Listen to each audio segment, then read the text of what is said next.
19 20 21 22 23 24 25 26 26ವರೆಗೆ ಐತಿ ಗಣಿಕೆ ನೋಡ್ಬೋದು. ಸೈಜ್ ಕೂಡ ನೋಡ್ಬೋದು. ಇನ್ನೂ 2 ಗಣಿಕೆ ಮೇಲೆ ಐತಿ. ಇನ್ನೂ 2 ಗಣಿಕೆ ಇದೆ ಅಂದರೆ ಅಂದಾಜು 28ರವರೆಗೆ 28-30ವರೆಗೆ ಐತಿ.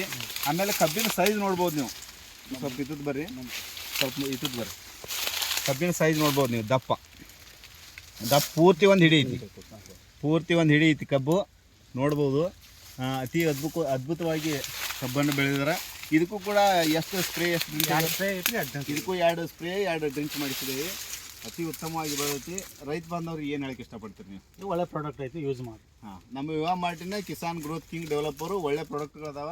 ರೈತ ಬಾಂಧವ್ರು ಹೆಚ್ಚಿನ ಪ್ರಮಾಣದಾಗ ಇದನ್ನು ಉಪಯೋಗ ಮಾಡಬೇಕು. ನೀವು ಅದಕ್ಕಿಂತ ಇದು ಎವರೇಜ್ ಎಷ್ಟು ಬೆಳ್ಬೋದು ಒಂದು ಎಕರೆಗೆ?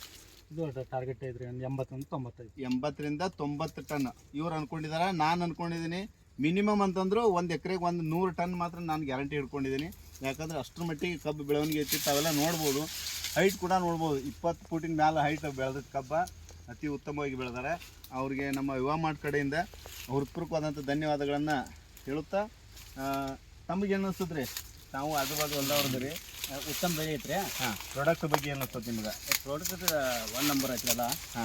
ನೋಡ್ರಲ್ಲ, ಕಬ್ಬು ನೋಡ್ರೆ ಗೊತ್ತಾಕತಿ. ಈ ಸರ್ಕಾರಿ ಗೊಬ್ಬರ ಬೆಳೆಸೋದ್ರಿಂದ ಇಷ್ಟು ಉತ್ತಮ ಬರೋದಿಲ್ಲ ಅಂತೇಳಿ ನಾವು ಅನ್ಕೊಂಡು ನಾವು. ಸರ್ಕಾರಿ ಗೊಬ್ಬರ ಬೆಳೆಸೋದ್ರಿಂದ ಅಂದ್ರೆ ರಾಸಾಯನಿಕ ರಸಗೊಬ್ಬರ ಬಳಸೋದ್ರಿಂದ ಹೆಚ್ಚಿನ ಇಳುವರಿ ಪಡೆಯೋಕ್ಕಾಗೋದಿಲ್ಲ. ಆಮೇಲೆ ಭೂಮಿ ಕೂಡ ತಾಕತ್ತನ್ನು ಕಳ್ಕೊತೈತಿ ಅಂತ ನಮ್ಮ ಆತ್ಮೀಯ ರೈತರೊಬ್ಬರು ಕೂಡ ಹೇಳಿದ್ದಾರೆ. ಅದಕ್ಕೋಸ್ಕರವಾಗಿ ಹೆಚ್ಚಿನ ಪ್ರಮಾಣದಾಗ ಎಲ್ಲ ರೈತ ಬಾಂಧವರು ತಮ್ಮ ಕಡ್ಲಿ ಬೆಳೆ ಆಗಲಿ, ಗೋಧಿ, ಕಡ್ಲಿ, ಸೋಯಾಬೀನು, ಎಲ್ಲ ಥರದ ಬೆಳೆಗಳಿಗೆ ಹೆಚ್ಚಿನ ಪ್ರಮಾಣದಾಗ ನಮ್ಮ ಯುವ ಮಾರ್ಟಿನ ಎಲ್ಲ ಪ್ರಾಡಕ್ಟ್ಗಳನ್ನು ಉಪಯೋಗ ಮಾಡಬೇಕಂತ ಹೇಳ್ತಾ, ಜೈ ಹಿಂದ್, ಜೈ ಯುವ ಮಾರ್ಟ್. ನಮಸ್ಕಾರ.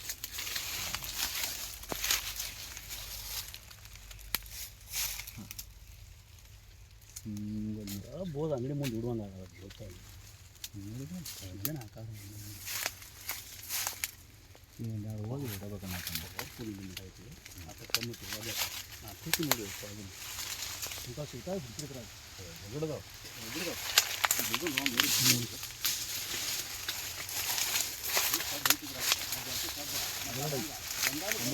ಕಟ್ ಮಾಡಿ ಕೊಡಂತ್ರ ಸಟ್ರಿಪ್ಪ.